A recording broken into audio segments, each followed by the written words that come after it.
गरीब ससुराल में रोज चिकन मटन खाने वाली अमीर बहू। कितनी देर हो गई है, पता नहीं आदर्श कहाँ रह गया।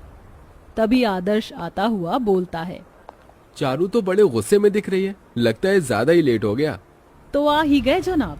मैं यहाँ पिछले 1.5 घंटे से ठंड में तुम्हारा इंतजार कर रही हूँ और तुम हो कि अब आए हो। थोड़ी देर और लेट आते तो ठंड के मारे मेरी कुल्फी जम जानी थी। Sorry baby. सिर्फ सॉरी से काम नहीं चलेगा मिस्टर, इसकी पेनाल्टी लगेगी। तुम्हें मुझे बटर चिकन खिलाना होगा। इसके बाद चारू एक बड़े ही महंगे से रेस्टोरेंट में आती है। वेटर, जी मैडम। एक फुल बटर चिकन और मटन सीख कबाब। वेटर ऑर्डर लाकर दे देता है, जिसके बाद चारू चिकन मटन खाने लगती है। क्या बढ़िया मटन चिकन है, सो टेस्टी। आदर्श तुम भी खाओ ना। नहीं चारू, तुम खाओ। इतना महंगा रेस्टोरेंट देखकर आदर्श चिंता में आ जाता है। पता नहीं कितने का बिल गिरने वाला है आज। Sir, your bill. 4,000 का बिल देखकर आदर्श चिंता में आ जाता है। अरे बाप रे, इतने से चिकन मटन का 4,000 रुपए का बिल। हाय हाय, मुझ गरीब के जेब में तो 400 भी नहीं होंगे। चारू, मैं अभी आता हूँ। आदर्श मैनेजर के पास आता है, जो उसके बड़े ही साधारण पुराने कपड़े को देखने लगता है। तभी गरीब आदर्श अपनी जेब टटोलता है, जिसमें से मुड़े तुड़े नोट निकलते हैं। भाई साहब, ये पैसे रख लीजिए, मेरे पास इससे ज्यादा देने को नहीं है। ये सुनकर मैनेजर आदर्श की बेइज्जती पर उतारू हो जाता है। 2 कौड़ी के गरीब, जब बिल भरने की औकात नहीं थी तो इतने महंगे रेस्टोरेंट में क्यों आया?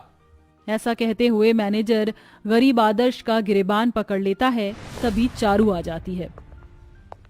हाउ डेयर यू, तुम्हारी हिम्मत कैसे हुई मेरे आदर्श का गिरेबान पकड़ने की? पैसे चाहिए ना, अभी लो। ये कहते हुए चारू अपने पर्स में से 5,000 रुपए निकालकर मैनेजर के मुंह पर मारते हुए घमंड से बोलती है, ये लो पूरे 10,000 हैं, बिल और बाकी का टिप समझकर रख लेना। चलो आदर्श। बाहर आते आदर्श अपनी गरीबी को सोचते हुए फूट फूट कर रोने लगता है। चारू, मैं गरीब तुम्हें 2 वक्त की रोटी के सिवा कुछ भी नहीं दे सकता, तुम मुझे छोड़ दो। ऐसा मत कहो आदर्श, तुम्हारा प्यार मेरे लिए बहुत है। मैं आज ही डैडी से हमारे बारे में बात करूंगी। घर जाते ही चारू का पिता हर्ष कहता है, देखो नीरजा आ गई, हमारी राजकुमारी। देखो चारू, आज डैडी ने खुद अपने हाथों से प्यारी क्यूटी पाई के लिए किचन में कुकिंग की है। और देखो डैडी ने तुम्हारे लिए क्या क्या बनाया है। चिकन कबाब, चिकन कोरमा, मटन बिरयानी, सीख कबाब। डैडी, मुझे आपसे कुछ बात करनी है। चारू, पहले खाना तो खा ले। अभी नहीं मम्मी। चारू डरते डरते अपने पिता को आदर्श के बारे में बताती है, जिसे सुन हर्ष आपत्ति जताते हुए कहता है, चारू, तुम्हें मिला भी तो एक गरीब का लड़का, क्या दे सकता है वो तुम्हें? 2 वक्त की सूखी रोटी के सिवा क्या? हाँ डैडी, माना आदर्श गरीब है, हैसियत में हमारे जितना ऊंचा नहीं, मगर मेरे लिए वो अच्छा हमसफर है। आप बस मेरी शादी उससे कर दो। ठीक है, अगर तुम यही चाहती हो तो हम तुम्हारी शादी उस गरीब से करा देंगे, लेकिन फिर कभी तुमसे कोई रिश्ता नहीं रखेंगे। थोड़े दिनों में चारू की शादी आदर्श से हो जाती है और वह अपने गरीब ससुराल आती है, जहां गरीब गोमती उसका स्वागत करती है। आओ आओ बहू रानी, इस परिवार में तुम्हारा स्वागत है। गौरी बेटा, कलश ले आ। जी माँ। गौरी कलश दरवाजे के आगे रख देती है। चारू गृह प्रवेश करके अपने सास ससुर के पैर छूती है। तभी राम प्रसाद आशीर्वाद देते हैं। खुश रहो बहू। अम्मा दूर काहे खड़ी हो, अपनी पोता बहू को आशीर्वाद दो। फूलन देवी भी चारू को आशीर्वाद देती हैं। शादी की पहली रात ही बेचारी चारू को कड़कड़ाती भयंकर ठंड में अपने गरीब ससुराल में सोने में बड़ी मुश्किल होती है। उफ, ये जमीन कितनी ठंडी है। ऊपर से इस एक पतले दुबले कंबल में ठंड भी नहीं जा रही है। यहाँ तो हीटर भी नहीं है जिसे चलाकर थोड़ी गर्माहट मिले। जैसे तैसे बेचारी बहू की कांपते ठिठुरते गरीब ससुराल में पहली रात बीत जाती है। अगली सुबह नहा धोकर चारू रसोई में आती है। यार मेरे इस माटी के गरीब ससुराल में तो गजब की ठंड है। एक काम करती हूँ, पहली रसोई में बढ़िया सा मटन बनाती हूँ। तभी चारू रसोई में अपनी सास ननद को बातें करते सुनती है। माँ, पुष्पा चाची ने बड़ा थोड़ा सा आटा दिया है, वो भी जलील करके। कोई बात नहीं गौरी बिटिया, अभी हमारे गरीबी और दुख के दिन हैं।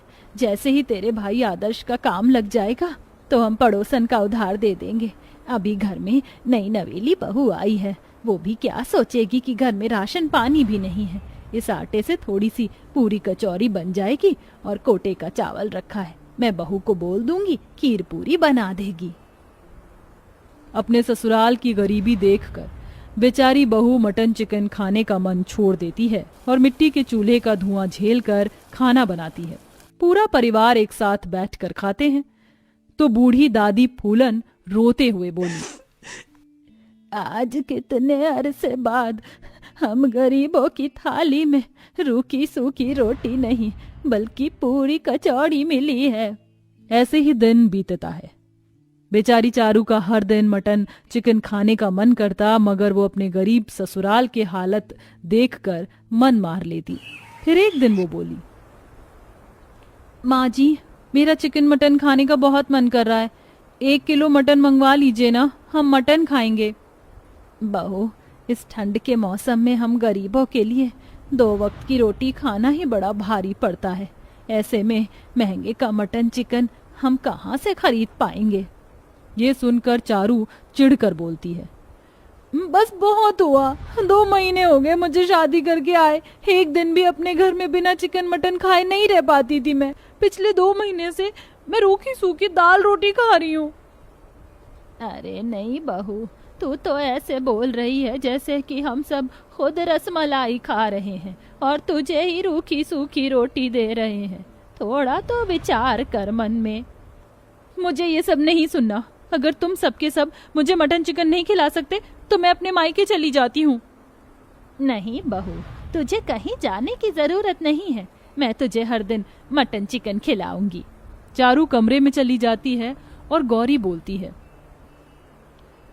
माँ, भैया दिन रात मेहनत करके 100-200 रुपए लाते हैं, कहाँ से खिलाओगी तुम इसे मटन चिकन? पता नहीं भैया ने इससे शादी क्यों की। ये सारे अमीर घमंडी एक से होते हैं। गौरी, आदर्श चारू बहू से बहुत प्यार करता है, मैं अपने बेटे का घर टूटते हुए नहीं देखना चाहती। बेचारी गरीब गोमती पाई पाई जोड़कर रखे हुए पैसे से अपनी अमीर घमंडी बहू के लिए हर दिन मटन चिकन मंगवाती और चारू मजे ले लेकर खाती। वहीं बेचारे उसके गरीब ससुराल वाले नमक रोटी खाते, पर अब वो भी पैसे खर्च हो जाते हैं। पैसे खत्म हो गए, क्या मतलब? अब मुझे चिकन मटन खाने को नहीं मिलेगा। उफ, पता नहीं कैसे गरीब भिखमंगे ससुराल वाले हैं मेरे। ये सुनकर गोमती और पूरे परिवार की आंखों से झरझर आंसू गिरने लगते हैं। तभी आदर्श आ जाता है। चारू, एक मटन चिकन खाने के लिए कितनी खुदगर्ज हो गई हो तुम कि तुम्हें यह भी दिखाई नहीं दे रहा है कि मेरे गरीब माँ बाबूजी, मेरी बहन और मेरी बूढ़ी दादी तक तुम्हें मटन चिकन खिलाने के लिए खुद नमक रोटी प्याज रोटी खा रहे हैं।